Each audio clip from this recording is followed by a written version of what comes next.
So, admittedly, um, I haven't covered this too much, but given how things are playing out currently in the Ukraine, um, it does seem on the cards that Putin is again trying to play another very strongman approach to try and essentially putting the Ukraine under his control again, or to say bringing it back, shall we say, into a new Russian empire in the similar way that Belarus um, is similar, practically owned by Russia at this point, even though not officially. It pretty much controls foreign, domestic, and military support in that country.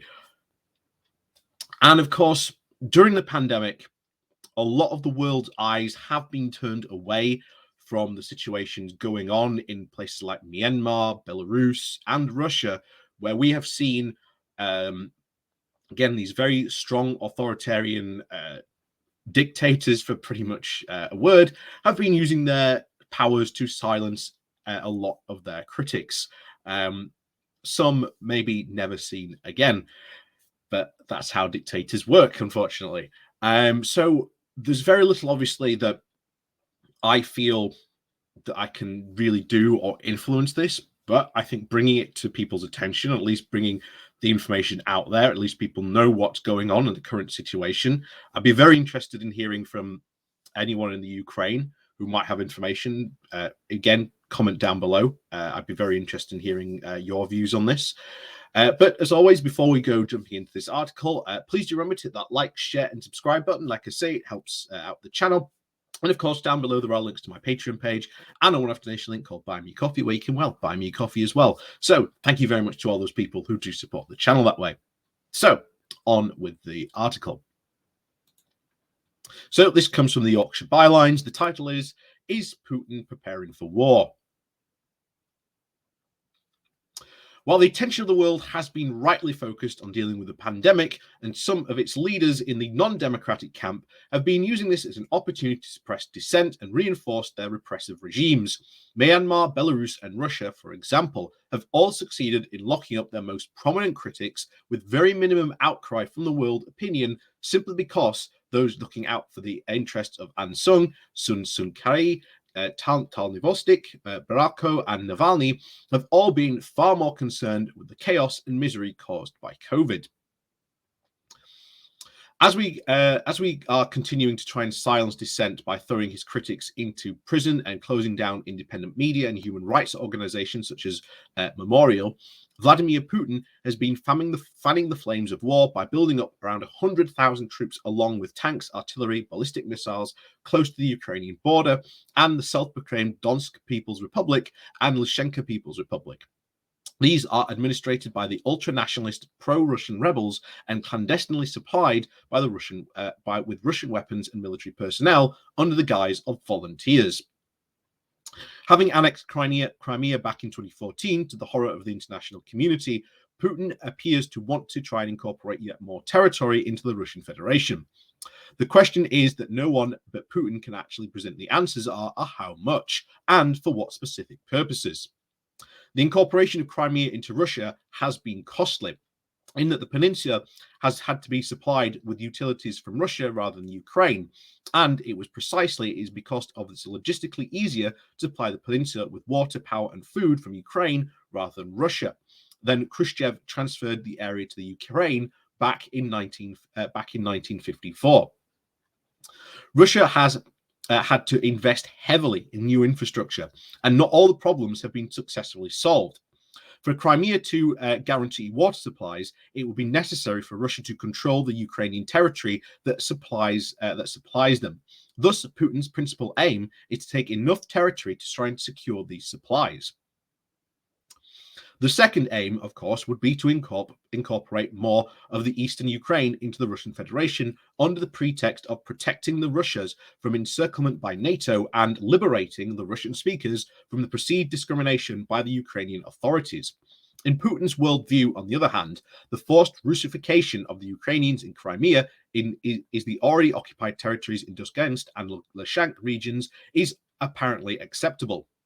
A third potential aim, of course, would be to try and topple the Ukrainian government by means of a coup, then install a puppet administration, which would then pursue a utilitarian state solution on the lines of the agreement with the currently entered into by Belarus, where the quasi-independent leader follows Moscow in domestic security, defense, and foreign policy areas.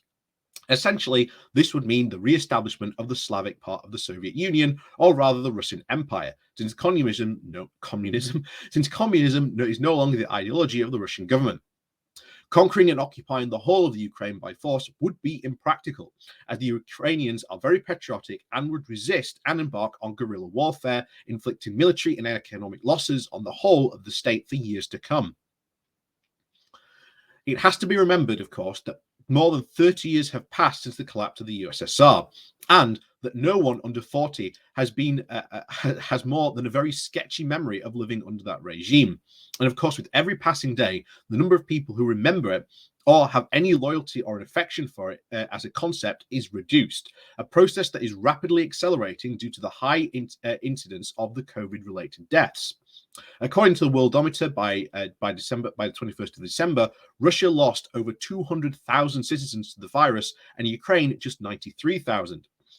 A potential or actual conflict with the Ukraine or even the West in general is useful to Putin for his covering up of the inept handling of the pandemic and the inadequate nature of the Russian health service, as well as for the faltering economy and the increasingly apparent negative effects of climate change.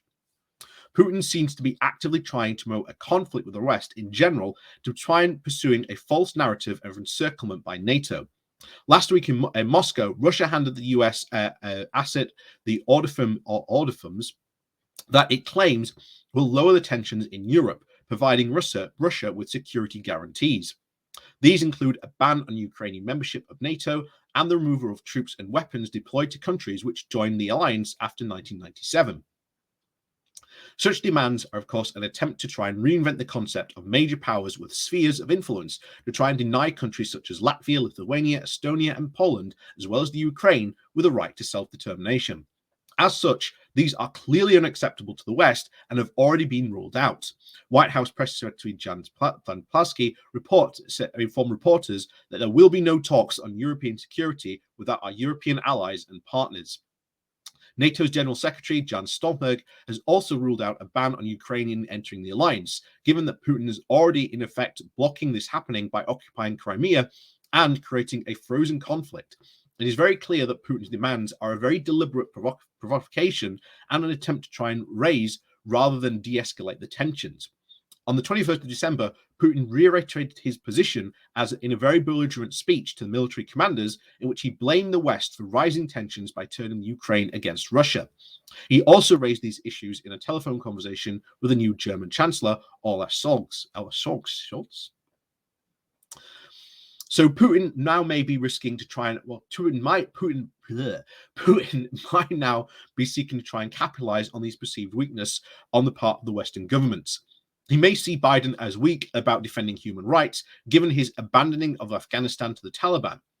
The new German government is as yet untested, and although Scholz was Angela Merkel's deputy from 2018, there is therefore not inexperienced on the world stage.